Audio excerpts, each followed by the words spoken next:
Salut à toi, cher youtubeur. Alors, je vais te parler rapidement, le plus rapidement possible, de quelques points où tu dois impérativement travailler, je pense, si tu veux suivre la voie de l'homme autonome. C'est des points qui paraîtront évidents à beaucoup d'entre vous qui vous êtes déjà lancés dans du développement personnel ou dans des savoirs où le but étant de vous permettre de grandir. Mais je dois quand même faire cette vidéo-là parce que c'est dans le... En fait, je fais cette vidéo-là dans l'optique où plus tard je vivrai dans un système qui me rend le plus autonome et durable dans le temps. Euh, où je puisse le plus possible subvenir à mes besoins par rapport à la société telle qu'elle est aujourd'hui. Je regarde la société telle qu'elle est aujourd'hui et je me place. Et vous allez voir que dans certainement la prochaine vidéo, où je vais parler des types de bases autonomes, eh bien, vous allez comprendre pourquoi est-ce que je fais celle-ci là, qui est en fait la préparation, avant de parler de la base, avant de parler de toute concrétisation matérielle de toutes mes idées, de toutes mes bases, eh bien, je dois d'abord me préparer sérieusement à vouloir faire ça, parce que c'est une aventure qui va être très importante et très complexe aussi par certains aspects. Alors, les principes en question à devoir impérativement étudier et comprendre, c'est les suivants. Premier principe, l'autonomie mentale. Alors, l'autonomie mentale, elle s'exprime par l'idée suivante: les autres ne sont plus supérieurs à vous. Plus personne n'a d'avis ou de morale supérieure à la tienne, même tes parents. Tu es capable de réfléchir par toi-même, tu es autonome, indépendant mentalement, c'est toi qui te forges ta propre morale, c'est toi qui te forges tes propres idées. Et tout ce que tu veux mettre en œuvre, il va devoir être supporté par tes idées. Tu ne vas pas agir parce qu'on t'a dit d'agir d'une telle manière, tu ne vas pas devoir... Tout ce que tu dois faire, eh bien, il doit être en accord avec ce que tu penses. Ton autonomie mentale, c'est le fait de pouvoir penser par toi-même et raisonner par toi-même. Donc c'est le premier point, c'est extrêmement important. Si tu ne sais pas faire ça, déjà, t'es pas bien. T'es pas bien du tout au cas où tu seras face à un problème nouveau.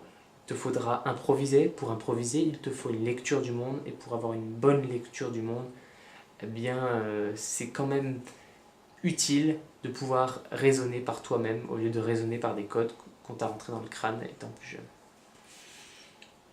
La sociabilité, ce sera mon deuxième point.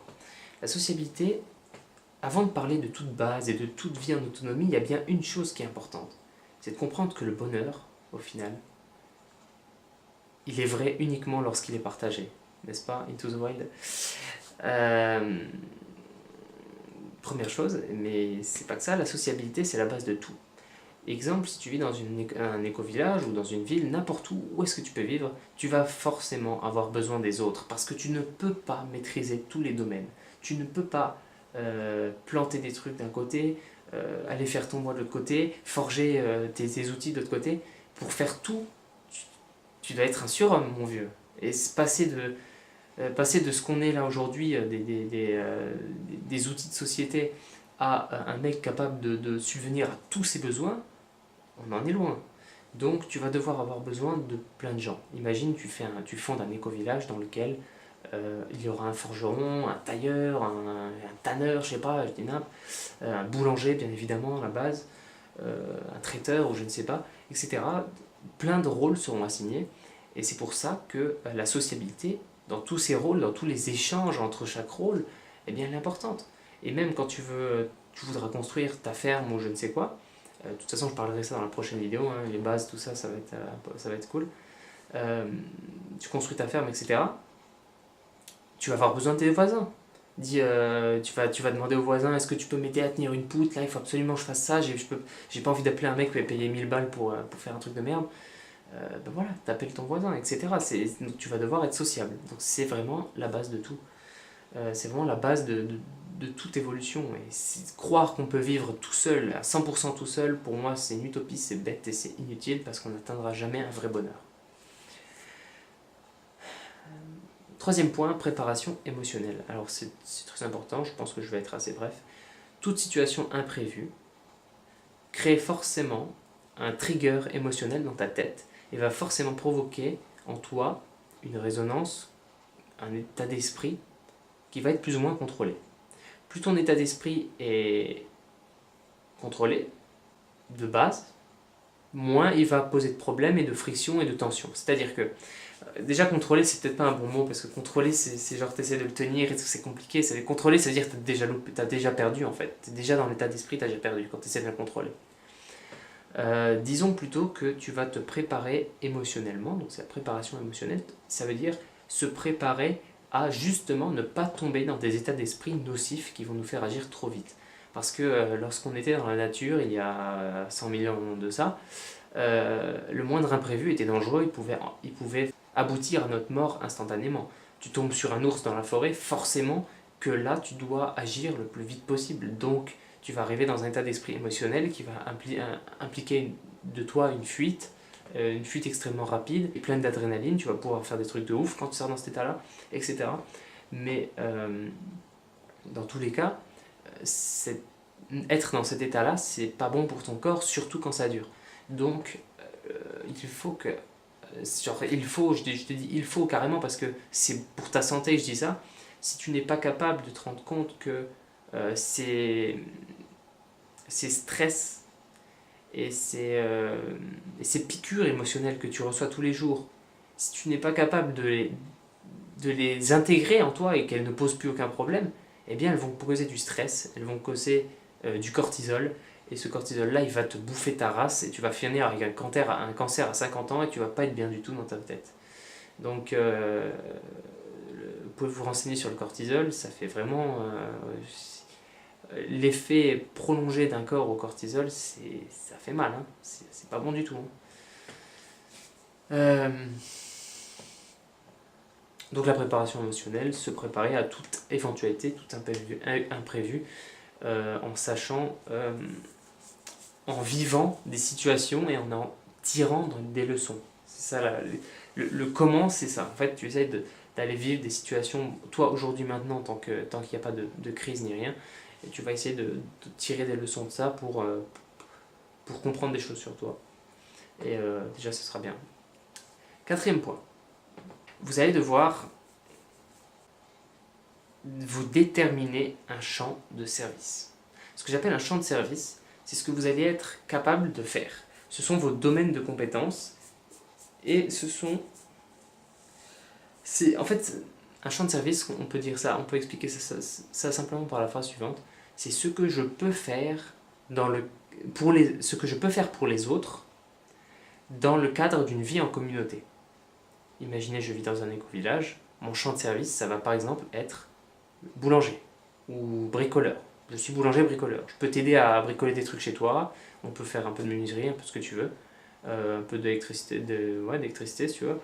Et je suis boulanger, donc je peux te faire du pain, etc., etc. Et on peut négocier comme ça. Voilà, ce sera ton champ de service. Et ce champ de service, il va me faire déboucher sur... en fait, c'est très important de le connaître.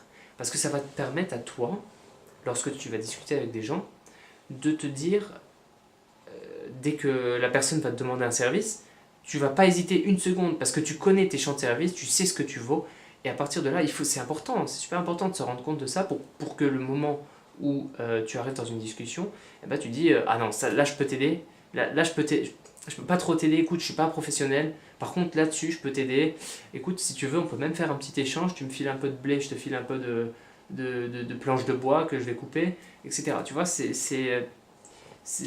déterminer tes champs de service en fait te permet d'être beaucoup plus compréhensible, d'avoir un rôle dans la société. Ce rôle-là, il est à la base bénéfique.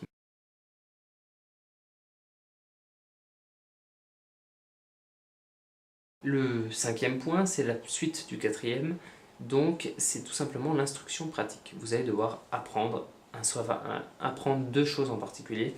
Ça va être le savoir-faire et comment j'ai appelé ça le savoir pratique situationnel. Alors, un savoir-faire, c'est simple. Ça va être votre, entre guillemets, métier, vos métiers, parce que vous en avez plusieurs. Vous êtes capable de faire plusieurs choses quand même, et la diversité. Je veux dire, c'est pas parce que dans votre société, c'est pas parce que dans notre système actuel, vous devez faire qu'un seul métier que lorsque vous serez dans un éco-village ou quelque chose de stylé, ou alors que vous aurez votre ferme un peu rénovée, etc., vous ne pourriez pas vous mettre à plusieurs activités qui touchent à plusieurs métiers différents. Ça vous permettra justement de toucher plein de pratiques et de pouvoir faire des liens entre les pratiques et de pouvoir clairement vous rendre compte de ce que vous aimez, de ce que vous aimez pas trop faire, etc. etc. Donc le savoir-faire, c'est votre et vos métiers. Voilà, votre savoir-faire, ça va être vos métiers. Et vous allez être vu comme ça. On va parler de vous comme étant en parlant de votre savoir-faire. C'est le boulanger, c'est le tailleur, c'est le... etc. C'est le sage, c'est le mystique, etc. Ensuite, le savoir pratique situationnel, je n'ai pas expliqué ce que c'est, mais pour faire très simple, en gros, et ne pas passer 2 ans dessus, une personne s'évanouit devant vous, au milieu de la nature, vous vous baladez dans la forêt. Une personne s'évanouit devant vous, votre ami que vous avez amené dans la forêt. Et ben, c'est à ce moment-là que vous n'avez pas de réseau sur votre portable, vous êtes au milieu de la forêt, forcément. Il va falloir savoir au moins avoir les bons réflexes de premier secours. Vous allez la mettre en PLS, etc., des trucs comme ça, sans la connotation. Enfin, c'est bizarre de dire PLS maintenant, j'ai tellement l'habitude de la connotation trollesque d'Internet. Et du coup, agir sur elle et tout, l'aider, etc. Soit vous ne le savez pas, vous ne connaissez pas les premiers secours, et auquel cas vous allez être un peu paumé quand même. Vous allez être pas bien, parce que. D'où le fait de savoir en plus du savoir situationnel, du savoir pratique situationnel, en plus du savoir-faire qui va être notre métier. Tout ça, ça rentre dans le titre. Hein. Le titre que vous allez avoir. Hein. Adam le bûcheron prévenant. Adam le fermier organisé, etc. Tu vois, tout le 5e point et le 4e point sont vraiment déterminent votre titre et votre place. Ensuite, le 6e point, eh bien, c'est le principe de sang-froid. Simplement, en fait, il est très simple à comprendre.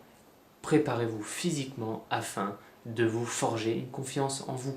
C'est aussi simple que ça. La préparation physique forge la confiance en soi et permet lors de situations complexes, avec des gens agressifs ou avec des gens, de manifester une certaine confiance en vous qui va vous permettre de surpasser la situation. Plus vous êtes confiant en vous, moins la situation a de chance de tourner au drame. Parce que vous êtes par exemple dans la rue face à un brigand, si vous montrez des signes de faiblesse à ce brigand va être tenté de vous voler tout ce que vous avez sur vous. C'est un réflexe animal que nous, en tant qu'humains, on n'y échappe pas, nous l'avons aussi. Et les brigands, les gens qui vont dans une potentielle catastrophe, un potentiel état de crise, eh bien des gens comme ça qui manifestent leur nature animale, il y en aura beaucoup. Donc si vous montrez de la peur, si vous montrez un manque de confiance en vous face à des gens comme ça, vous allez perdre directement tout ce que vous avez accumulé. Ils vont vous agresser, ils vont vous mettre à poil, vous n'allez être pas bien. Donc la confiance en soi c'est important et la préparation physique est importante aussi pour entraîner et maintenir sa confiance en soi.